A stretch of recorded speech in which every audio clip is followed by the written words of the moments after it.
আসসালামু আলাইকুম বন্ধুরা, কেমন আছো? আশা করি সবাই ভালো আছো। তো আজকে বন্ধুরা দুটো রেসিপি বানিয়ে আপনাদেরকে দেখাবো, দু রকম রান্না। একটা হচ্ছে এই যে রুই মাছের একটা ঝোল বানিয়ে দেখাবো খুব সহজভাবে। তো বন্ধুরা দেখতে থাকুন ভিডিওটা। প্রথমে আমি রুই মাছের ঝোলটা কিভাবে বানাচ্ছি। প্রথমে সরিষার তেল নিয়ে নিয়েছি অল্প করে। এবার পেঁয়াজ আর কাঁচা লঙ্কা একসঙ্গে বেটে রেখেছিলাম, ওটা দিয়ে দিলাম তেলের মধ্যে। ওটা দিয়ে হালকা নেড়ে নেবো।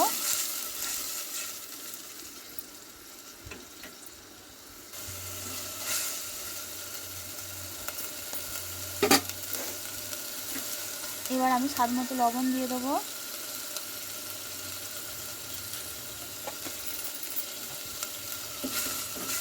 লবণটা দেওয়ার পর আবারও ভালো করে নেড়ে চেড়ে নেব।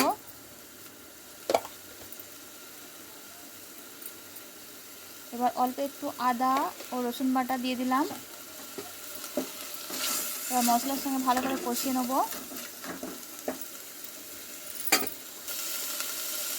এবার অল্প একটু লঙ্কা গুঁড়ো দিয়ে দিলাম,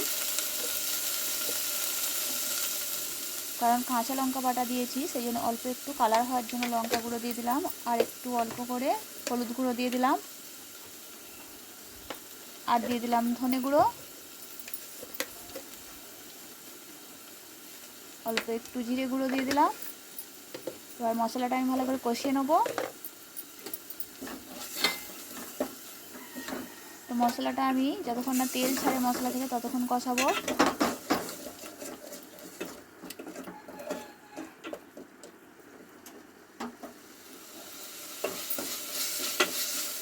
এইভাবে বন্ধুরা মশলাটা প্রথমে কষিয়ে নেবেন।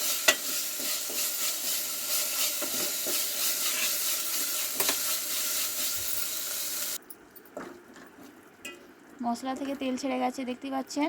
মশলাটা আমার ভালো করে কষানো হয়ে গেছে।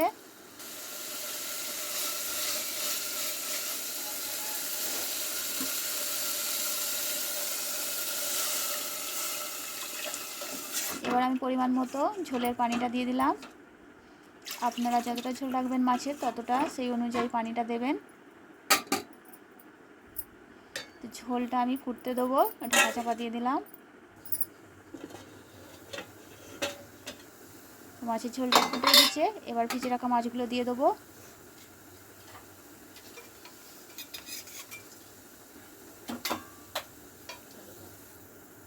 তো এই গরমেতে বন্ধুরা এরকম মাছের ঝোল স্বাস্থ্যের পক্ষে খুবই উপকার। তো আপনারাও বাড়িতে এইভাবে মাছের ঝোল বানিয়ে খাবেন, খেতে দারুণ স্বাদ লাগে।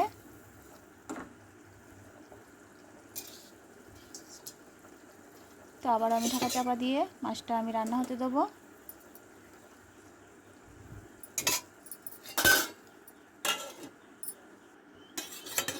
তো দেখুন বন্ধুরা, মাছটা আমার রান্না হয়ে গেছে, মাছের ঝোল।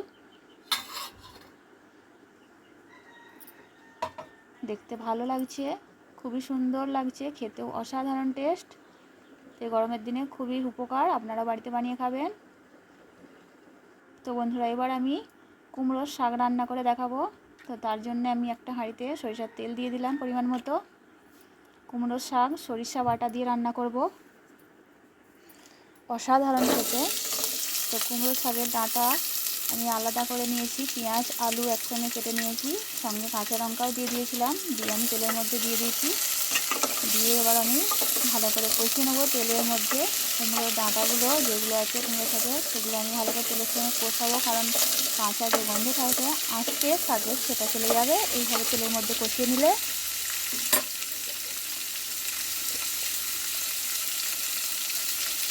তো প্রথমে আমি স্বাদ মতো লবণ দিয়ে দিলাম।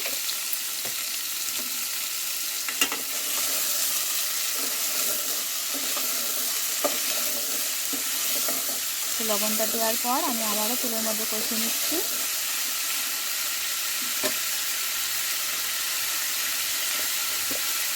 এবার আমি অল্প করে লঙ্কা গুঁড়ো দিয়ে দিলাম, স্বাদ অনুযায়ী দিয়ে দিলাম হলুদ গুঁড়ো,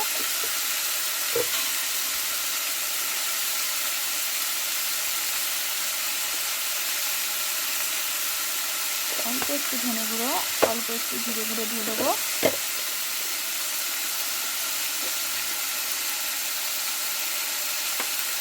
জিরে গুঁড়ো দিয়ে দিলাম, দিয়ে এবার মশলার সঙ্গে আমি শাকের ডাঁটাগুলো কষিয়ে নেবো।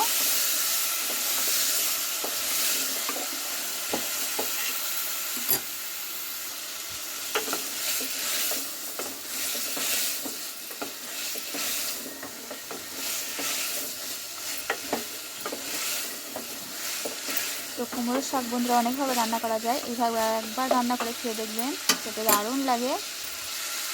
তো আমার ডাঁটাগুলো ভালো করে কষিয়ে নিয়েছি আলুর সঙ্গে। এবার আমি কেটে ধুয়ে রাখা শাকগুলো দিয়ে দেবো।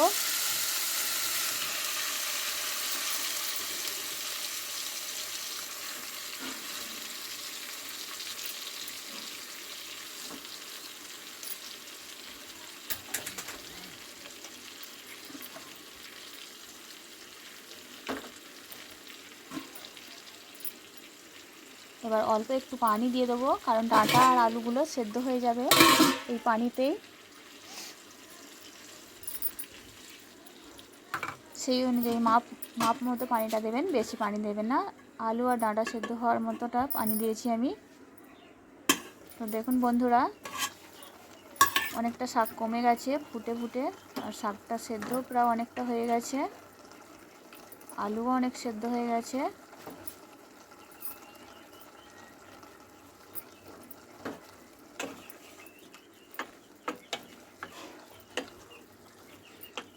শাক থেকেও অনেকটা পানি বেরিয়েছে, তো সেটা আমি ভালো করে গ্যাসের আঁচটা একটু তেজ করে তো শাকের পানিটা আমি প্রথমে শুকিয়ে নেব।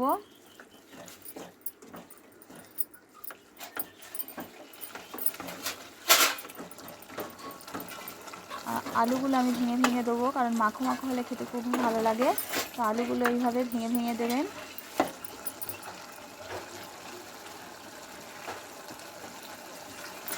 ডাঁটাও সেদ্ধ হয়ে গেছে খুব ভালো করে।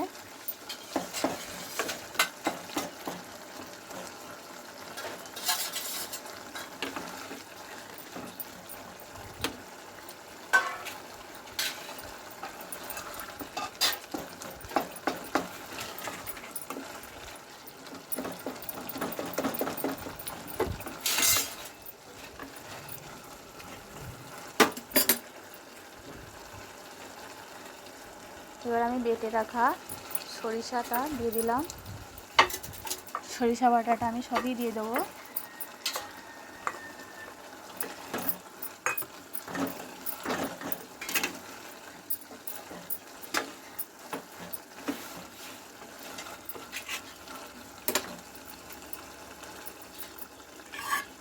আবারও আমি ঢাকা চাপা দিয়ে দেবো, যে পরিমাণ পানিটা আছে সেটা পুরো শুকিয়ে যাবে।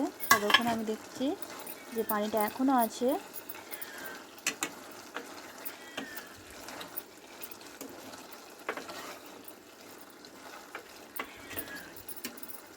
আরও কিছুক্ষণ আমি গ্যাসের আঁচটা তেজ করে দিয়ে